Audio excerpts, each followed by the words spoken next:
la Iglesia Cristiana Católica ha tomado, y algunas no católicas, de hecho la luterana original, etcétera, el Tratado de Gracia de San Agustín, todos los tratados, porque son varios, vamos a ver, pero por lo menos las principales elucubraciones de Agustín sobre la gracia, basadas en San Pablo, por supuesto, lo vamos a ver, sobre todo de Gracia, Libero Arbitrio, que es uno de los trabajos más importantes, después hay otros más, son prácticamente la doctrina común de la Iglesia en el catecismo. O sea que es como que la Iglesia adoptó el 100% de la explicación o de las consideraciones que hace San Agustín sobre la gracia como propia. Es decir, no es que, como suele ocurrir con otros temas, que toma de uno, de otro, de otro, de otro. De hecho, el Tratado de la Fe y la Gracia en San Agustín es luego elaborado infinitamente más en la Edad Media con los escolásticos, pero no hacen más que ampliar y profundizar lo que ya Agustín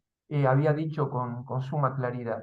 Trabajos sobre la gracia van a encontrar sobre todo en la controversia pelagiana. Fíjense en que suele ocurrir esto, no hay mal que por bien no venga, dice el viejo dicho, ¿no? Y se verifica en esto, porque gracias, así como Pablo, gracias a la infidelidad de los Gálatas, tiene esa carta tan bella, que es un tratado de gracia, que es el más importante en San Pablo, como Roma, como los romanos, pero sobre todo Gálatas, que comienza, insensatos Gálatas, tenían a Cristo y se volvieron para atrás a agarrarse de la ley, etc. A veces un mal obliga a repensar, a elaborar más en profundidad el tema que uno quiere explicitar. En el caso de Agustín le pasó lo mismo. A raíz de la controversia pelagiana, Pelagio era un monje de su tiempo que decía, estaba convencido, todos convencidos con buena intención, pero la buena intención no basta, cometemos errores.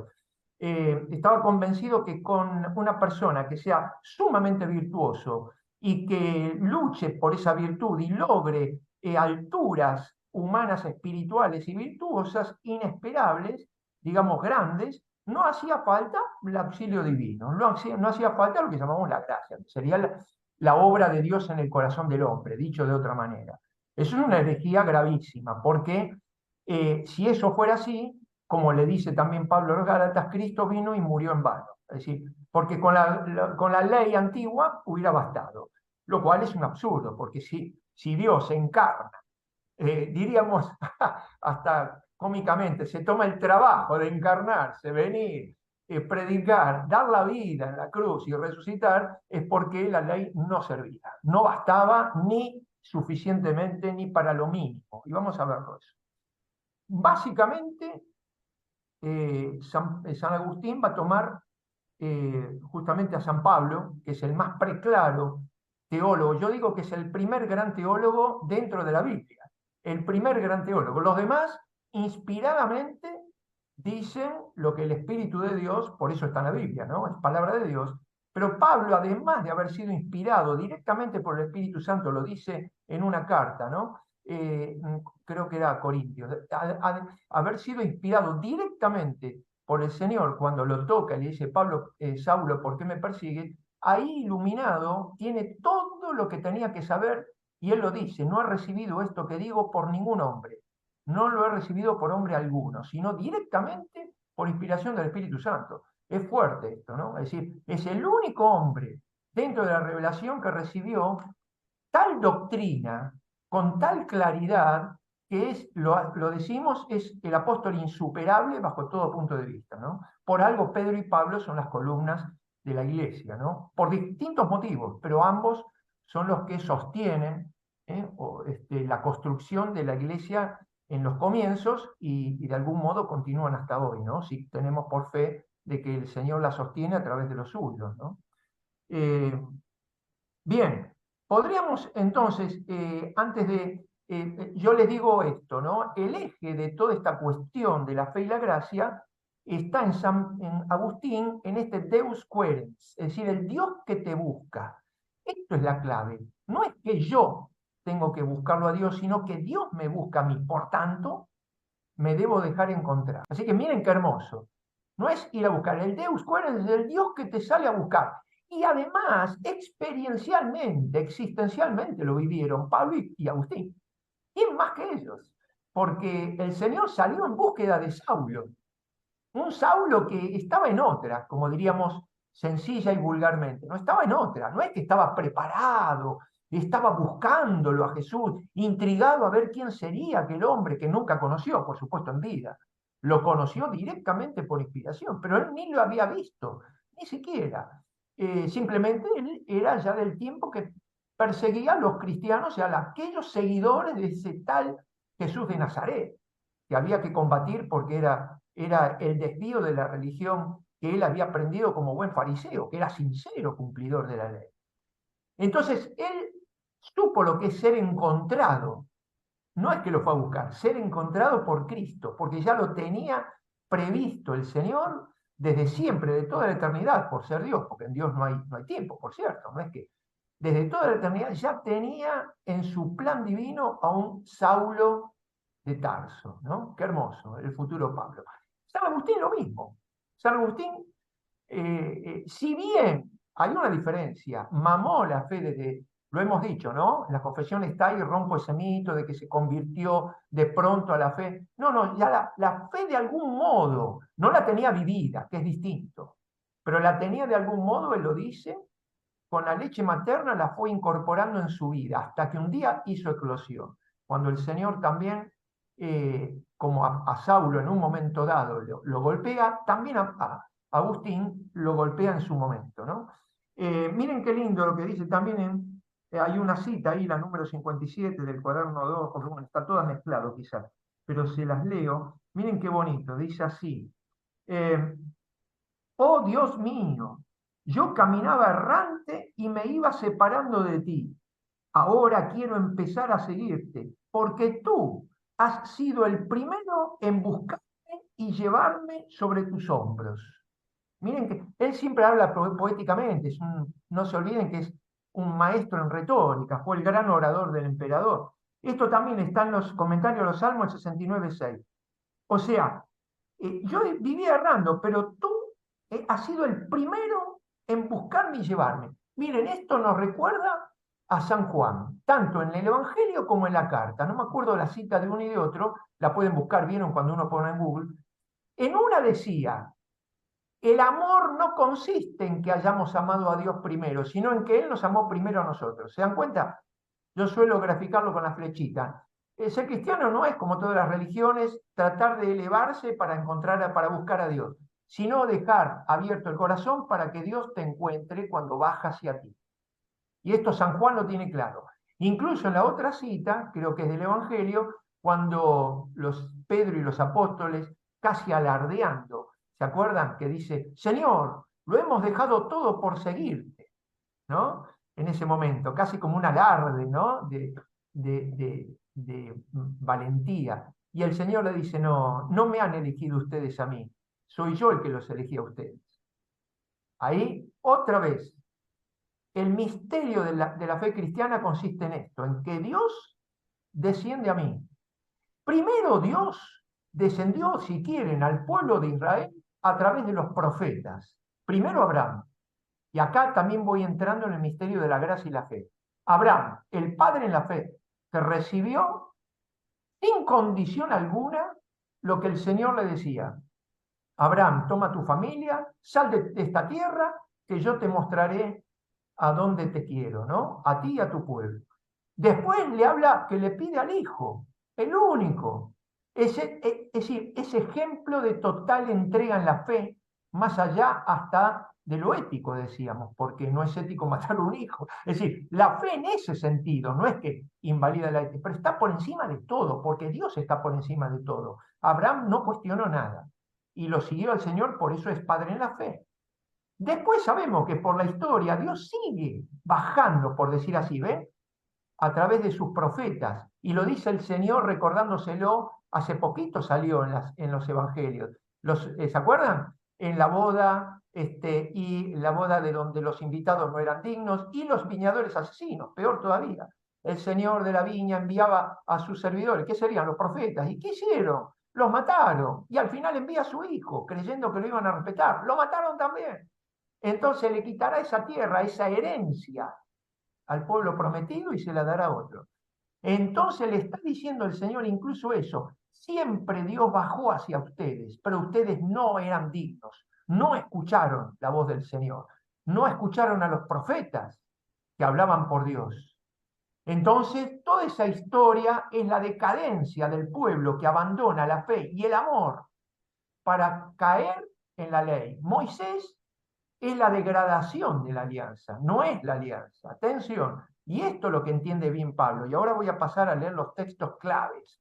Hay muchos, muchísimos, pero diríamos, de la fe de Abraham y la unión del hombre con Dios, del pueblo futuro elegido con Dios, del amor incondicional y la fe incondicional, viene la infidelidad constante hasta hacer el becerro de oro. El hermano de, ¿se acuerdan? El hermano de Moisés, Aarón, le hace un becerro de oro, o sea, populista, como todo, conforma al pueblo que le pedía los dioses y abandonan a Dios.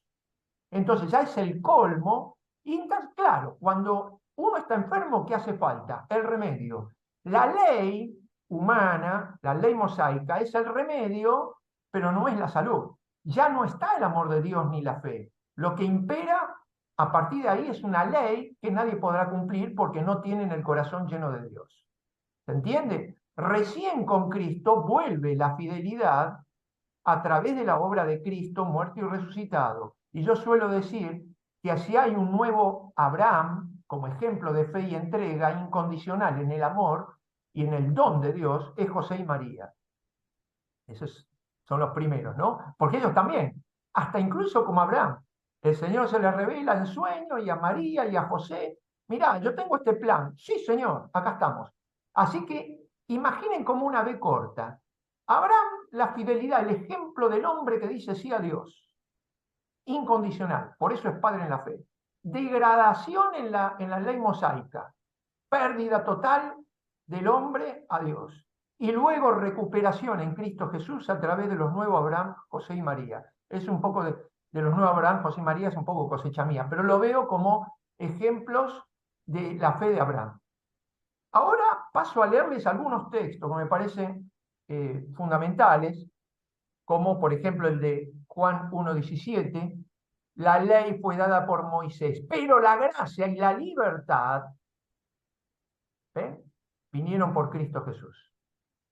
La ley, el remedio punitivo, vamos a seguir avanzando. También, letra y espíritu, ¿se acuerdan? La letra y el espíritu. Dice así. Esta es la confianza, esto es del texto de 2 Corintios 3. Son varios ejemplos de San Pablo que hay que leerlos sí o sí. Ténganlos bien presente, porque no están en la lista de citas de San Agustín.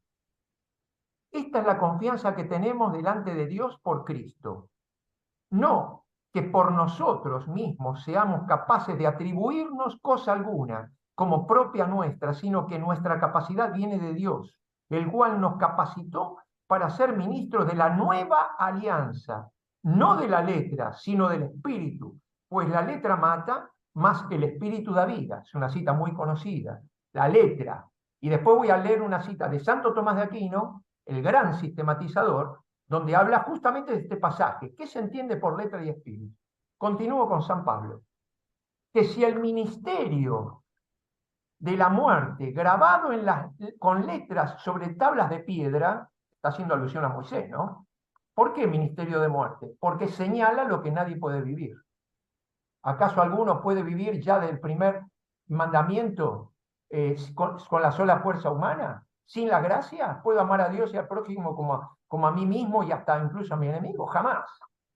O sea, él está señalando algo que te lleva al desastre. Resultó glorioso, si esto resultó glorioso, hasta el punto de no poder los hijos de Israel fijar su vista en el rostro de Moisés a causa de la gloria de su rostro, aunque pasajera, ¿cuánto más glorioso será el ministerio del Espíritu? Efectivamente, si el ministerio de la condenación fue glorioso, con mucha más razón, lo será el ministerio de la justicia. Fíjense. Bueno, continúa. A ver, me adelanto porque es muy largo. Se embotaron sus inteligencias, dice del pueblo de Israel, como él cuando era fariseo, tenía embotada la inteligencia. En efecto, hasta el día de hoy perdura ese mismo velo en la lectura del Antiguo Testamento. El velo no se ha levantado, pues solo en Cristo desaparece. Hasta el día de hoy, siempre que se lee a Moisés, un velo está puesto sobre sus corazones, y cuando se convierte al Señor, se arranca el velo, pues el Señor es el Espíritu, y donde está el Espíritu del Señor, allí está la libertad. Sometimiento, ley, que somete pero no puede dar la fuerza para cumplir, y gracia y libertad, ¿se acuerdan? Somos libres en Cristo, viene solo por Jesucristo, ¿no? Etcétera. Fíjense lo que dice, a ver, eh, el Santo Tomás, ya se los leo, que es muy fuerte. Acá está. Este es un pasaje de la segunda, de la prima secunda, perdón, primera parte, o sea, segunda de la primera, para los que quizás no han visto la suma teológica, cuestión 106, artículo 2, respuesta. Miren lo que dice Santo Tomás de Aquino. Fuerte, para mí, la síntesis más clara que resumió todo, a Pablo y a Agustín, como porque Santo Tomás fue el gran sistematizador, para mí, una mente única, ¿no? Privilegiada. Fíjense en lo que dice. La ley del Evangelio es la misma gracia del Espíritu Santo interiormente dada. Como no tiene desperdicio, me voy deteniendo. ¿Ven? La ley del Evangelio, no la ley antigua. La ley del Evangelio es la misma gracia. Acá está el tema de la gracia que va a sacar de San Pablo y San Agustín. La gracia del Espíritu Santo interiormente dada.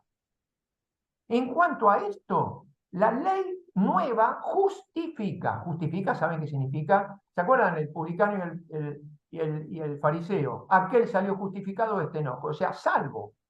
Salió salvo el que humildemente reconocía que era pecador ante Dios, y no salió justificado el fariseo que era cumplidor sincero, no hay por qué pensar que era mentira, cumplía, pero creyó, ahí estaba el error del fariseo como en San Pablo, ¿no? Cuando era Saulo, creyó que cumpliendo materialmente la ley no necesitaba de Dios. Si no necesita de Dios, Dios no entra en él. Y si Dios no entra en él, no se salva. Moraleja, ergo, como decimos en latín, aún cumpliendo, si no necesitas de Dios, no te salvás. El que no necesita de Dios no está en Dios.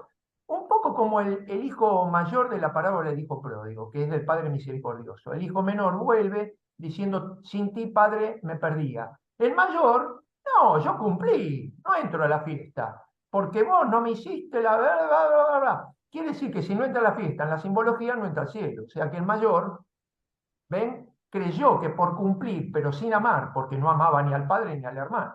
Por eso se enojó. Porque donde hay amor, al contrario, hay misericordia. Es más, el mayor se tendría que haber dolido y dicho, qué suerte, yo estoy con mi papá y mi hermano, estúpido, se perdió, pobre infeliz. Y cuando vuelve tendría que haber dicho, menos mal, qué alegría, antes de morir volvió, que es como el que se arrepiente antes de morir. En cambio no, se enojó. Se dan cuenta que al haberse enojado, no solo con el hermano, que podría entenderse, se enoja con el padre, que es bondadoso, se enoja con Dios.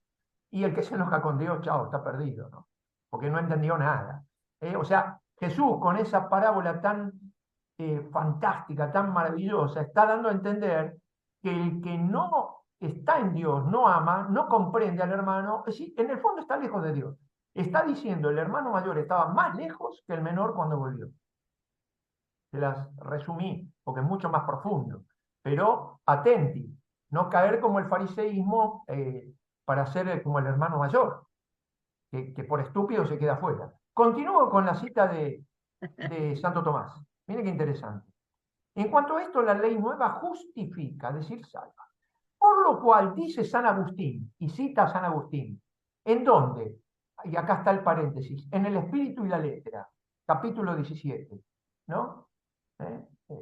Es una obra de San Agustín para Santo Tomás, trascendente, como de gracia el libre arbitrio. Después vamos a ver cómo juega en esto la libertad. Si la gracia es tan fuerte de Dios que es ella la que te salva y no tu obrar, ¿no?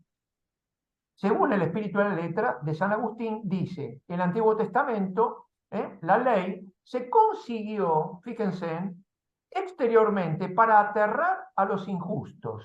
Después voy a leer de dónde lo saca. Aterrar al injusto. ¿Qué quiere decir? Como, y fíjense que hasta al día de hoy es así. Cuando una persona no tiene un corazón humano, hace falta la punición. Un policía que le ponga el revólver en la cabeza y le diga, no mates, no robes, si no, vas frito. Digo, sería el ideal, ¿no es cierto? Ahora ni eso ocurre. Pero bueno, dejémoslo ahí. Claro. Es decir, la ley viene cuando falta el amor. Porque la famosa frase de Agustín, ama y haz lo que quieras, es a eso donde apunta. Si realmente dejas que el amor de Dios te transforme el corazón y la vida, va a hacer falta que alguien venga a decirte no mates, no robes, no adulteres. No, es hasta absurdo, ridículo. Por eso los santos no necesitan la ley, porque son ya de Dios. El que ama según Dios y es de Dios, no necesita ley. Por eso dice la ley mosaica, ¿se entiende? ¿Eh? Se consiguió para aterrar al injusto, o sea, meterle miedo al que no es de Dios. Por ejemplo, el pueblo de Israel, que era paganizado ya, adoraba dioses, etc. ¿Me siguen hasta ahora? O mejor dicho, ¿lo siguen a Santo Tomás? Bien. Continúa. En el Antiguo Testamento la ley se consiguió exteriormente, no tiene desperdicio cada palabra, exteriormente para aterrar al injusto. Aquí, en el Nuevo Testamento, ha sido dada interiormente para justificarnos. Y lo vamos a leer en la lectura de San Pablo. Y la ley, ¿no? Y el amor de Dios ha sido derramado en nuestros corazones por la gracia del Espíritu Santo. Creo que era Romanos 5:5. Después lo vamos a ver. Interiormente, ya no es una ley exterior. Y continúa. Porque nada exterior cambia al hombre. Solamente puedo cambiar desde dentro. Porque por más ley que me muestren, si yo tengo el corazón de piedra, voy a seguir en la misma. Es más, voy a eludir la ley. Bien, continúa. Luego, agrega Santo Tomás, por aquello de la letra mata, mas el espíritu vivifica, 2 Corintios 3:6, cita, y siguiendo a San Agustín, continúa. Por la letra, ahora viene la explicación, ¿qué se entiende letra y espíritu? Atiendan bien. Por la letra se entiende cualquier escritura existente afuera de los hombres, aún los preceptos morales cuales se contienen en el Evangelio, por lo cual aún la letra del Evangelio, atención con el tiempo verbal, mataría, condicional, si no se le uniese interiormente la gracia de la fe que sana. Explico, por si se dan cuenta que Santo Tomás es muy sintético. La letra, toda letra exterior, no solamente está diciendo la ley mosaica, ahí se entiende fácil, que la ley de Moisés no cambió nada. Tal es así que en el mundo judaico, de las 10, después fueron 100, después 200, hoy ¿saben cuántas leyes tiene? 600, más de 628. ¿Por qué? Porque como no se cumple una, se inventan dos más para cumplir esa una. Como no se cumplen las dos, se inventan cuatro. Se multiplica la ley creyendo que con las leyes la gente va a cumplir. Y la ley no cambia, ni el corazón ni la mente del hombre. A lo sumo mete miedo, pero el miedo no me salva. No es que yo sigo a Cristo por miedo, sino porque Él me cambió la vida, como diría San Pablo y San Agustín, y por amor estoy en Él. Atención, pero la ley no te cambia nada. Entonces está diciendo, esta letra exterior, dice Santo Tomás, aún la del Evangelio, piensen si fuera letra moral nada más, el Evangelio, que el Evangelio no es moralina, no es un libro de moral, por favor. El Evangelio es infinitamente más. Si fuera solo ley, mataría porque la letra, como no te da la posibilidad de cumplir lo que te señala algo bueno, por supuesto. Ya de por sí, la ley mosaica, amar a Dios es algo bueno, pero no te da la gracia de vivirlo. Por tanto, si te pide algo que no podés vivir, te sentís maldito, que es lo que dice San Pablo por la ley estamos todos malditos, por la gracia somos libres. ¿Entendieron, Santo Tomás? ¿Estamos? En cambio, dice, como le es unida al Evangelio la gracia de la fe que sana, entonces no me mata el Evangelio. Me sana, no me mata. La ley antigua, sin la gracia y la fe, mata. ¿Se dan cuenta? Continuemos. Fíjense. Por ejemplo, les leo, habiendo pues recibido de la fe nuestra justificación, porque no se entiende la gracia sin la fe. La fe es el don de Dios que transforma a través de la gracia suficiente y se convierte en gracia eficaz. Si yo la recibo y la acepto, esa fe me cambia la vida. Y entonces la transformación es interior. Y por eso San Agustín va a hablar tanto del maestro interior, de la conciencia, de la ley interior, todo interior. Porque descubre a través de Pablo que nada exterior te cambia la vida. ¿Estamos? El mismo Agustín había leído la Biblia antes de recibir la gracia y la fe y le había parecido un cuento de niños. Literalmente lo dicen las confesiones. La misma lectura. Después, con el toque de la gracia y la fe, la lee de otra manera. Y es la fuente más rica en su vida. Como dice San Pablo, cuando conocí a Cristo, esa es mi filosofía. Y todo es basura al lado de Cristo muerto y resucitado. Todo es basura, dice literalmente. Entonces, por eso el cristiano tiene que ser en esto absoluto y radical. No puede andar mezclando ley externa, ley interna. Atención. Dice así, la fe nuestra, habiendo pues recibido de la fe nuestra justificación, estamos en paz con Dios. En paz. ¿Por qué, Luis? Por nuestro Señor Jesucristo, por quien hemos obtenido también, mediante la fe, el acceso a esta gracia. ¿Ven? Por la fe llegó a la gracia, en la cual nos hallamos. Y no nos gloriamos en la esperanza y nos gloriamos en la esperanza de Dios. Más aún, nos gloriamos hasta en las tribulaciones, sabiendo que la tribulación engendra la paciencia la virtud probada, etcétera, etcétera. ¿No? Ustedes deben conocer este texto. Porque el amor de Dios ha sido derramado en nuestros corazones por la gracia del Espíritu Santo. Romanos 5, 1 a 5. Y esto yo le suelo llamar la ley del cristiano, no es la ley de Moisés. La ley de Moisés para los judíos. La ley del cristiano es: el amor ha sido derramado en nuestros corazones por la gracia del Espíritu Santo, que nos ha sido dado. Si creemos esto, somos cristianos. Si no, volvamos como los insensatos gálatas para atrás. ¿Estamos? Bueno, continúo. Justamente con la cita de los insensatos. ¡Oh, insensatos gálatas! ¿Qué nos fascinó a vosotros? Porque se ve que hubo predicadores santiaguinos por ahí que saben que Santiago, el de la carta, no el primo Jesús, saben que es otro el autor, ustedes lo deben saber, es más judaizante que cristiano Santiago, ¿no? Entonces, por eso litiga contra Pablo. Ya hay una primera discusión, fíjense, doctrinal ya entre los apóstoles. Santiago, las cartas de Santiago, el autor de la carta con Pablo, es apoteótico la discusión. No vamos a entrar en esto, pero ahí se notan las dos corrientes, ¿no? La judaizante y la cristiana cristiana. Oh insensatos gálatas, ¿quién os fascinó a vosotros, a cuyos ojos fue presentado Jesucristo crucificado? Quiero saber de vosotros una sola cosa: ¿recibisteis el Espíritu por las obras de la ley o por la fe en la predicación?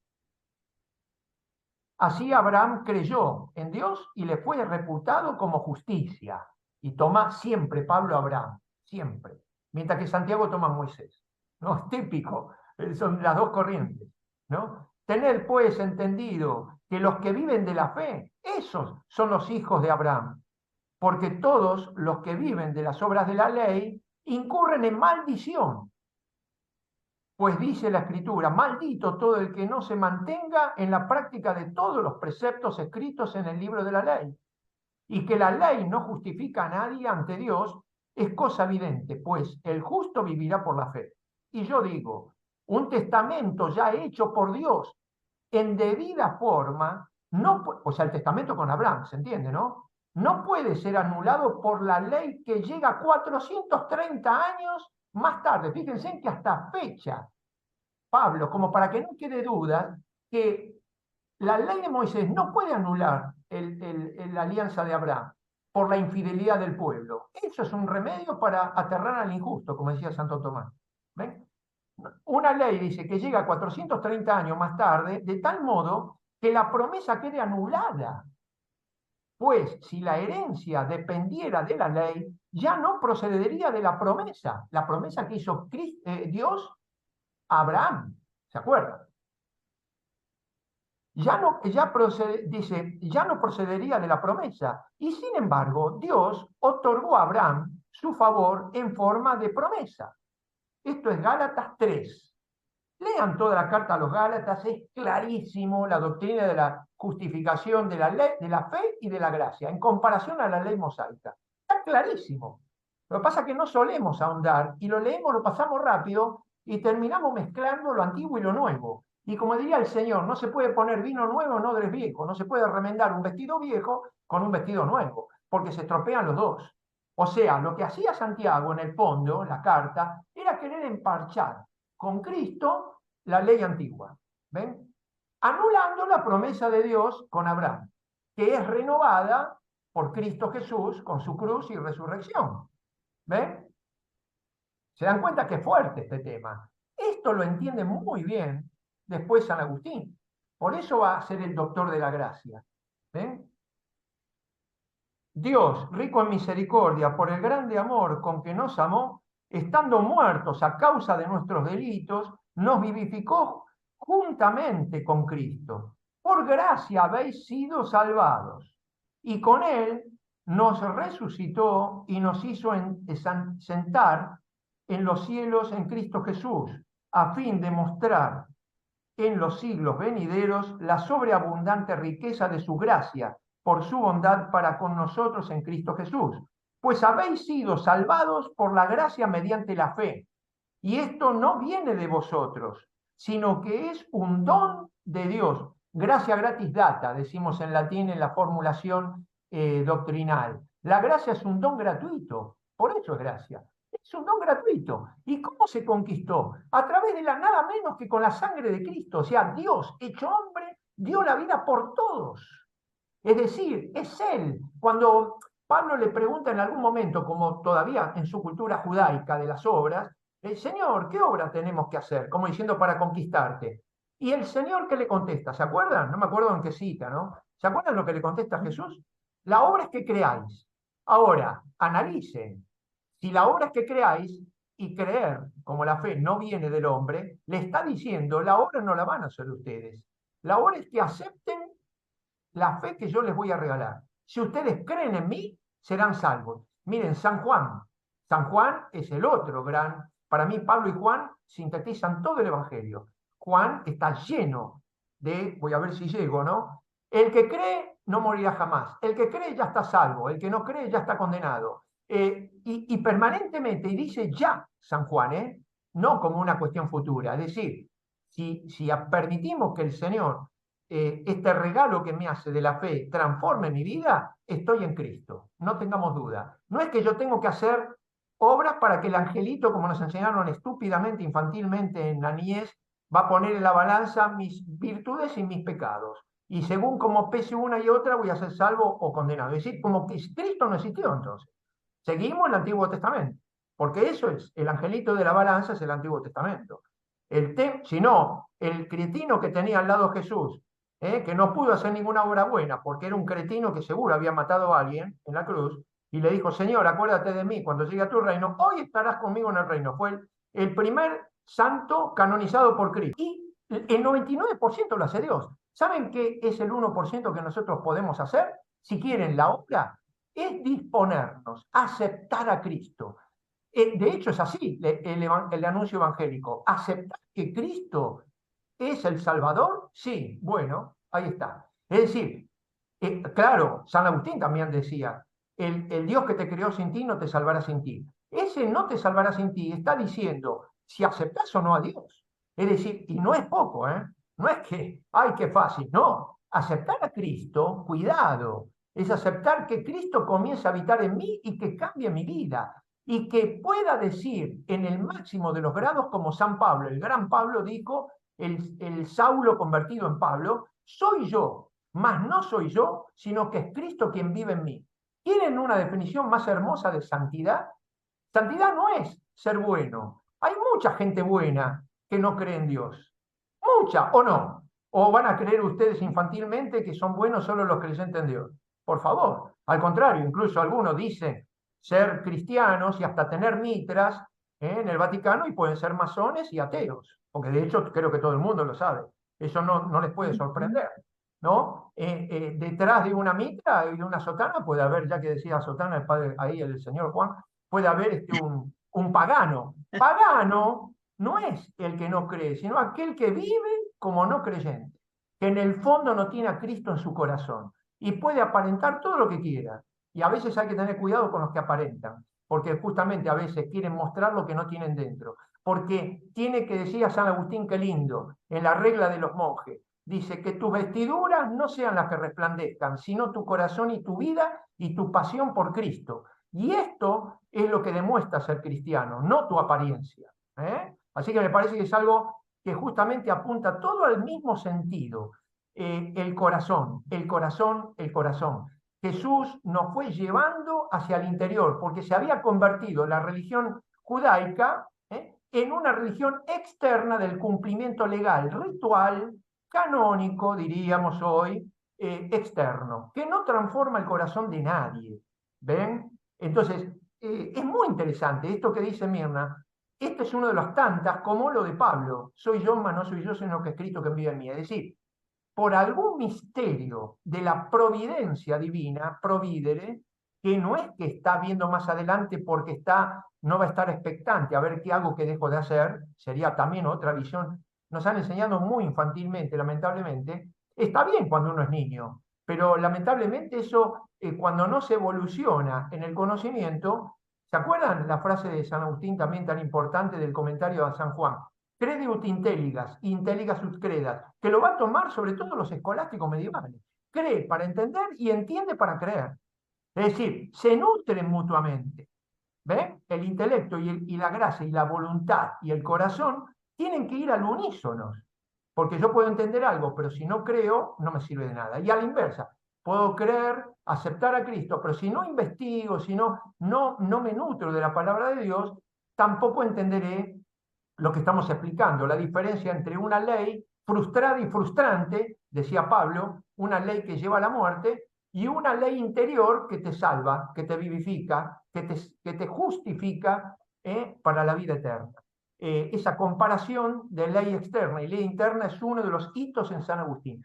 Frankel habla muy parecido a San Agustín, quizá con otro lenguaje, por supuesto. Estamos hablando de un hombre de la contemporaneidad, pero él habla de la libertad libre de condicionamientos para ejercer una libertad honesta digamos, rectamente. Ahí está, no es la libertad para elegir el mal.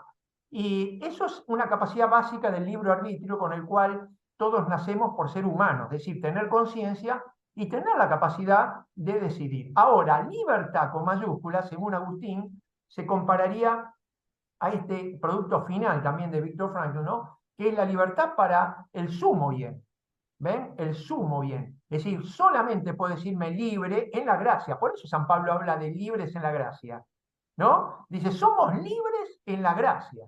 ¿Qué quiere decir? La gracia me dio la capacidad tan grande que no voy a confundir mi libertad para elegir el mal, sino solo, justamente, no tengo impedimentos ni interiores ni de ninguna especie para ver el sumo bien que estoy destinado a elegir, que es en definitiva la voluntad salvífica universal de Dios, porque Dios quiere que todos se salven, no un grupito de sectarios selectos. Solo quien es libre en la gracia plenamente puede hacer, porque lo que quiera va a ser todo bien. Obviamente no va a ser algo malo, porque es incompatible la libertad interior en la gracia con elegir el mal. ¿Se entiende? Por eso la ley antigua, que no produce la transformación interior, es ineficaz, infecunda, e incluso lleva a la maldición de la cual hablaba San Pablo, ¿no? Si se sujetan a una ley que no pueden cumplir, terminan siendo malditos. O sea, es fuerte, pero es así. En cambio, los que queremos recibir el don de la gracia que nos transforma humildemente, pidiéndolo todos los días, Señor, aumentanos la fe. ¿Se acuerdan que decían los apóstoles? Señor, aumentanos la fe. ¿Por qué le pedían eso? Pues se daban cuenta de que ahí empezaban a comprender que esto era una gracia de Cristo, que no era un logro de ellos para cumplir los mandamientos como el fariseo, yo cumplo y pago hasta el diezmo la menta, que es la más chiquita de las leyes. Sí, muy bien, las cumpliste todas, flaco, pero no te sirve para nada. Cumplir no es amar, no es estar en Cristo. Más que recomiendo leer bien a San Pablo. Quien entienda bien a San, entender bien, bueno, quien se nutra, porque siempre se puede sacar algo, realmente es como dije, el teólogo de la Escritura, diríamos, ¿no? Dentro de la Escritura, un teólogo revelado, más profundo que Pablo, no, Juan. Yo pondría al mismo nivel Juan y Pablo y después el resto. Es evidente que son los que mejor llegan al corazón de Jesús. Miren, algunas perlitas, justamente hablando de la predestinación. Un texto de San Agustín, La predestinación de los santos 1734, que está ahí en la lista que yo les di, dice así: si dice, no me habéis elegido, ¿se acuerdan cuando el texto que no son ustedes los que me han elegido? Si dice que no me habéis elegido vosotros a mí, sino que yo os elegí a vosotros, Juan 15, 16, no lo dice por otra razón, sino porque no lo eligieron ellos a él, para que él los elija a ellos, porque les previno con su misericordia, según su gracia, misericordia y gracia, y no según deuda. ¿Ven? No porque Dios le dé, porque está en deuda a Dios porque ellos son buenitos. Como se portaron bien, parecería, ¿no? Haber la recompensa. Muchas veces entendemos así, infantil, otra vez, no cristianamente, por lo menos. No sé si infantil, pero no cristianamente. Si yo cumplo, Dios me tiene que dar. Eso es la visión judaica. Por eso incluso está incluido en la teología judaica que si le va mal a alguien es porque no cumplió, y a Jesús le preguntaban cada vez que veían un enfermo, ¿quién pecó, él o la familia? Es decir, si le va mal y es un leproso, es decir, interpretaban como que el triunfo material hasta el día de hoy es un signo de estar con Dios, mientras que para el cristiano, diría Kierkegaard, es todo lo contrario. El signo más evidente de estar con Cristo es estar crucificado en vida, es decir, testimonio de la verdad y la justicia que llevan a que el mundo del príncipe te pegue y te crucifique. Para un signo de la teología judaica de estar con Dios es que te vaya bien en los negocios. ¿Verdad? ¿Se acuerdan, no? Como es, incluso hasta el justo Job, que es un libro literario, cuando le va mal, después por ser fiel y mantenerse fiel, termina recuperando todo. O sea que sigue la mentalidad de que un hombre justo no puede pasarla mal, tiene que pasarla bien. Eh, bueno, esto es todo un tema. Por eso, pero digo, para que vean la diferencia de las teologías, ¿no? Dice, entonces, no para que se interprete que Dios le debe al apóstol porque fue bueno. No, porque les previno con su misericordia según su gracia y no según deuda. Es la inconmutable verdad de la predestinación y de la gracia. Así han sido elegidos antes de la creación del mundo. Este es el misterio. A nosotros, si somos cristianos, es el misterio que Dios nos eligió, no porque nosotros anduvimos buscando a ver en qué creer y dimos con el cristianismo. No, esto es en una visión estúpida. Él desde siempre nos pensó de esta manera, como suyos. Qué hermoso. Además, qué hermoso. Hermoso de que estábamos ya en la mente y en el corazón de Dios desde siempre. No es que Dios está mirando a ver cómo, si lo elegimos o no lo elegimos, si nos portamos bien, nos portamos mal. Por eso digo, este es el tema. Un cristiano es un hombre renacido por la fe para comenzar a poseer en esperanza lo que un día ha de gozar en plenitud por el amor. Lógico, ya acá, renacidos estamos por la fe. Este es un texto de contra Fausto, ¿se acuerdan? El jefe de la iglesia maniquea contra el cual después él discute y se da cuenta que era un charlista, pero que no tenía realmente la respuesta por qué el mal, que era uno de los grandes temas, ¿se acuerdan? La vez pasada lo habíamos dicho, hasta que llega a definir, qué interesante esto, ¿no? Como ausencia de bien debido. Es todo un tema metafísico, filosófico, interesante de estudiar. Eh, Otras perlitas sobre este tema. Fíjense, es muy importante esto. Cuando Jesús dice la única definición del mismo Señor sobre sí mismo, yo soy el camino, la verdad y la vida, donde ahí da la pauta de la originalidad de la cual venimos hablando.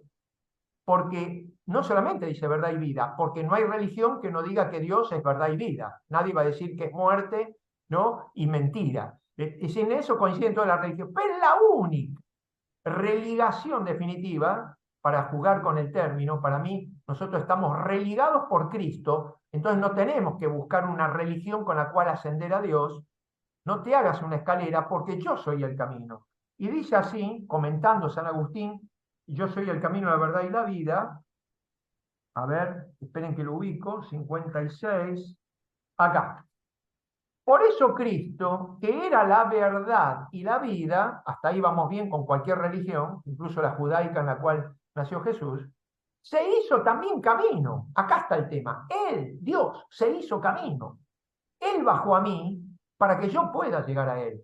Es decir, no tengo que hacerme una escalera al cielo de virtudes para llegar a Dios, porque eso sería imposible. Sería, yo siempre suelo decirlo hasta irónicamente, sería como la ingenuidad de creer que por subir una gran montaña hago un esfuerzo gigantesco, voy a estar más cerca del cielo. Voy a estar siempre en la tierra. ¿Explico? Y me voy a cansar inútilmente.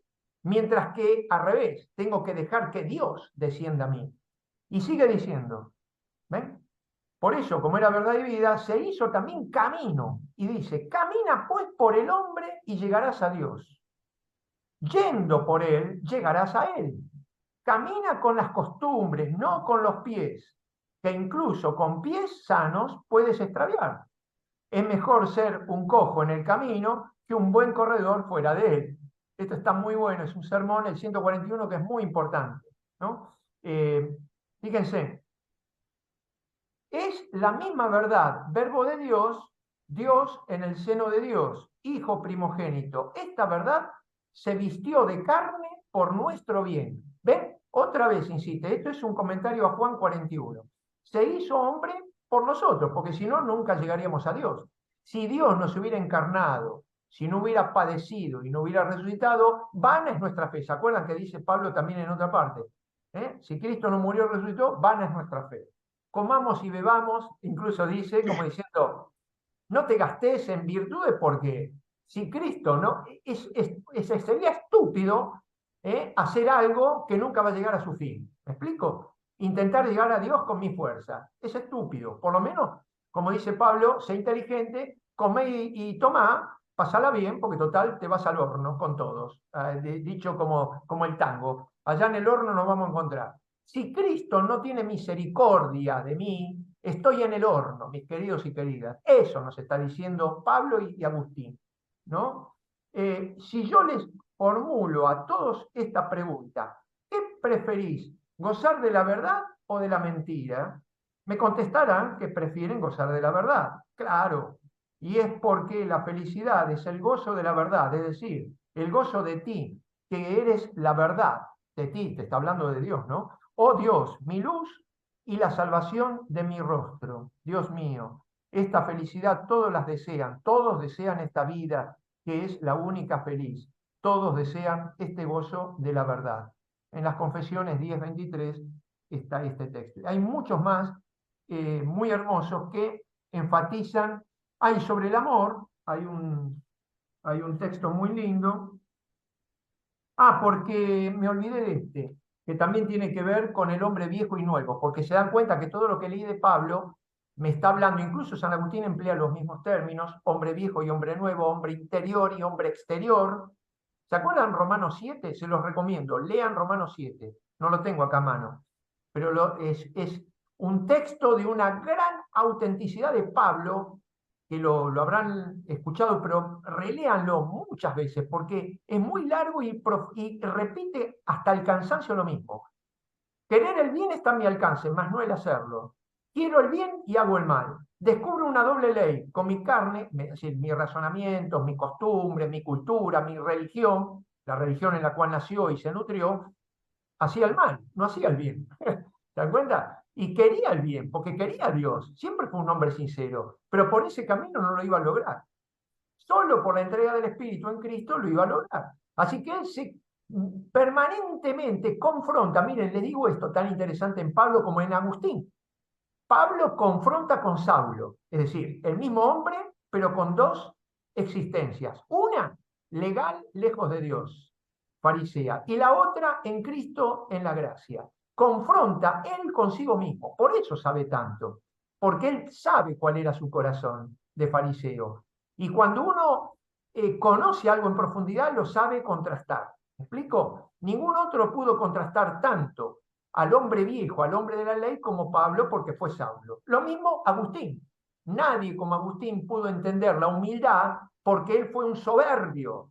Cuando era el gran orador del emperador, estaba hinchado de soberbia. Y entonces nadie como él se dio cuenta que sin la humildad no abre el corazón uno a Dios y estás perdido. Por genio que seas, por virtuoso que seas, por grandioso que todo el mundo te aplaude, si no abrís tu corazón humildemente a Dios, estás perdido en el horno. Así, así como así, ¿no? Para que nadie se capte. Dice esto, miren qué lindo. El hombre viejo vive en el temor. ¿Se acuerdan por lo de Santo Tomás también? El hombre viejo vive en el temor y el nuevo se realiza en el amor. La caridad, pues, le hace cantar el cántico nuevo. Aquel viejo temor en que estuvo instalado el hombre viejo puede llevar en sus manos el salterio de las 10 cuerdas. ¿Saben que el salterio era lo que tocaban los romanos, ¿no? Bueno, y los griegos y todo. Es decir, pero está haciendo alusión a los 10 mandamientos. El salterio de las 10 cuerdas, ¿ven? O preceptos. Pero no puede entonar el cántico nuevo. El cántico nuevo es Cristo. Puede tocar la lira de los 10 mandamientos, pero no aquello. Se encuentra sometido al peso de la ley, cuyo cumplimiento supera sus fuerzas. Su instrumento es un peso y no un ornamento. En cambio, el que vive bajo la gracia y no bajo la ley, ese cumple la ley, claro, porque ésta no le pesa, sino que le adorna, como si fuera, bueno, una ropa secundaria. ¿Ven? ¿Me la pongo o no me la pongo la ropa? No me va a cambiar el interior, ningún ornamento te cambia el corazón. ¿Ven? La clave está siempre en el corazón. Y encendido el espíritu, en el espíritu del amor, con el salterio de las 10 cuerdas, canta ya ves, el cielo se ha plantado ante ti. Eres, por tanto, hombre celestial. Como diciendo, aquel que sí recibió la gracia de Cristo puede adornarse con lo que quiera, con la ley, con lo que quiera, porque lo importante es que ya tiene la gracia de Cristo en su corazón, que es eso lo que lo justifica, no la ley, no la lira, no el canto, sino el canto nuevo, no el canto viejo, diríamos, ¿no? Esto lo saqué del sermón 34.1, ¿no? Donde también termina diciendo ese sermón muy lindo, amas la tierra, te haces tierra, amas a Dios, te conviertes en Dios. Comentando también el comentario San Juan 2, ¿no? El cantar nuevo es el sermón 34.1. Les recomiendo, para así no redundo en la lectura, del 135 sobre el maestro interior, porque yo creo que San Agustín cuando trata estos temas, ¿se acuerdan que yo le dije hombre interior, en verdad interior? En el sentido, yo diría, el antecedente más claro creo que se los mencioné la vez pasada, Sócrates, porque no es anecdótico que él hable de que las verdades profundas, las verdades absolutas, son innatas en el corazón del hombre, porque así hemos sido creados. Sócrates no lo sabía porque no creía en Dios, pero sí descubrió eso, de que las grandes verdades son innatas, es decir, no es como la verdad arbitraria. Arbitraria significa que crea el hombre. Cuando yo enseñaba filosofía, yo decía, bueno, avanzar con el semáforo en verde es una verdad, pero arbitraria. Podemos cambiarlo y poner, a partir de mañana avanzamos con el rojo. Sí, perfecto, no está mal. Es una verdad, pero creada por el hombre. Las verdades con mayúsculas no son creadas por el hombre. Por eso San Agustín habla permanentemente, por eso hay el maestro interior, sobre todo el de magistro. Hay un opúsculo que se llama el de magistro, acerca del maestro, muy lindo, pero además en epístolas. Ahí yo las que le señalé, hay sermones, epístolas, por ejemplo, dice, recuerda bien que aunque puedas aprender algo saludablemente por mi ministerio, le está diciendo a un discípulo, te enseñará aquel que es el maestro interior del hombre interior, el maestro interior del hombre interior. ¿Estamos? Está hablando en otro plano, no el maestro exterior de de hombre exterior. El hombre exterior sería el funcional, el que tenemos que aprender cómo manejarnos en la sociedad, etcétera, etcétera. Estamos hablando del hombre interior, de aquel que descubre verdades interiores que inhabitan como la conciencia sin venir de nosotros. En esto Frankl también fue de avanzada, porque terminó diciendo en el fondo las grandes verdades que la conciencia nos presenta es Dios. Es decir, no hay equívoco, no podemos manejar la conciencia como la razón. La razón sí, podemos utilizar la razón para justificar cualquier cosa, yo siempre digo, hasta la misma palabra de Dios. Con la razón puedo demostrar que era un guerrillero o puedo demostrar que era justamente un hombre de paz. ¿Qué sé yo? Digo, por decir. Porque si quiero, con la razón fuerzo cualquier texto para... Y eso se hace habitualmente. En cambio, la conciencia no la puedo manejar. La conciencia es inmanejable. Y la verdad, que es interior, aflora tarde o temprano y nos escracha en la cara. Mirá, esto es esto, aunque no te guste. Esto es una verdad, aunque no te guste. Es decir, por eso Sócrates estaba creído que mediante una técnica que era mayéutica podíamos extraer una verdad que no viene de mí, porque la verdad no la fabrico yo, eso sería un subjetivismo, o sea, yo hago mi verdad y eso haría imposible la ciencia. Entonces, por eso dice, el maestro interior del hombre interior, pues él en tu corazón te hace ver que es verdad lo que se te dice. En tu corazón lo que se te está diciendo, si yo te digo, porque en otra parte dice cotejá interiormente si es verdad lo que yo te dije, analizando en tu conciencia, si no me equivoqué. Miren qué interesante y qué avanzada, qué pedagogo. Está diciendo, un buen maestro, un buen profesor, debería decirle al estudiante, esto que te digo, analizarlo en el silencio de tu retiro, en tu casa, en tu conciencia, si te suena a verdad, cotejalo en tu conciencia, porque si te hace cosquilla en la oreja, muchas veces dicen los estudiantes, sí, el profesor dijo tal o cual cosa, pero no me termina de cerrar. Los chicos dicen, no me cierra. ¿Qué es este no me cierra? ¿Qué significa? Que eso que escuchó no coincide con lo que adentro le está gritando. Aunque no lo sabían, ¿eh? Porque son estudiantes. A lo mejor es la primera vez que escuchan algo, pero no les termina de cerrar porque no coincide, aunque se lo dijo el profesor. Por eso yo le digo, sean críticos, está muy bien, analicen en su interior si eso que, porque yo en la Facultad de Psicología, imagínense las estupideces y barbaridades que le enseñan de Freud, y tragan todo, cotejen con su conciencia, a ver si este valor es nada más que la expresión de una sublimación de la castración, del complejo de castración de la niñez y no sé cuántas pavadas, que Dios no es, sino que es la proyección del Padre, que tienen impositivo, cantidad de teorías que jamás podrían probar, por tanto no es ciencia, lo que no se prueba no es ciencia, tan simple como eso. Y yo le digo, cotéjenlo con el interior a ver si eso no les hace ruido. Y más de uno me decían, sí, no me termina de cerrar. Y bueno, porque no es verdad, es una teoría de un sujeto, nada más. No es Dios el que se lo dijo, es la teoría de un sujeto. Contéjenlo con la experiencia luego, como más de uno después, ahora que trabajo en orientación vocacional, más de un psicólogo me dice, sí, todo lo que me enseñaron no me sirvió para nada, me tuve que reciclar porque me vienen con problemáticas existenciales que no sirven las formulitas que me daba Freud, no sirve. No sé, ¿viste? Digo, tenés que volver a empezar. Y bueno, me alegro, gloria a Dios. Eso es lo que está diciendo Agustín. Miren qué avanzado, ¿no? Más que haya, dicen los cielos, eso es en una epístola 266. Dice, más que haya en los cielos, lo enseñará aquel que por medio de los hombres y de sus signos nos advierte exteriormente a fin de que, vueltos a él interiormente, seamos instruidos. ¿Qué quiso decir? Está hablando de Jesús, que nos hace advertencias exteriores, incluso antes por los profetas, para llevarnos al interior, donde ahí Él nos habla.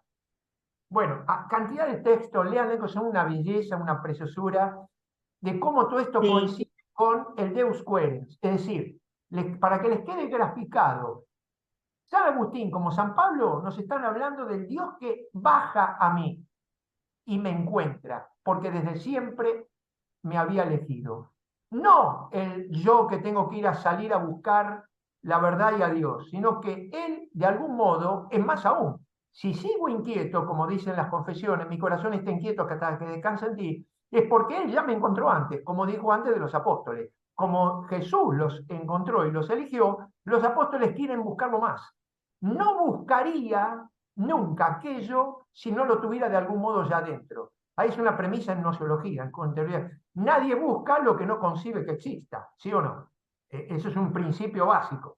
Quiere decir que si busco, como muchos dicen, no creo, pero quisiera creer y lo busco, mirá, si lo estás buscando es porque ya lo tenés. No estarías buscando lo que no tenés. Cuando vos decís eso, me hace un clic, como diciendo, wow, quiere decir que tenía algo de Dios adentro y no me daba cuenta. Claro, porque si no, ni siquiera te planteás el tema. Porque el que no tiene a Dios no busca nada que tenga que ver con Dios. Le importa un bledo.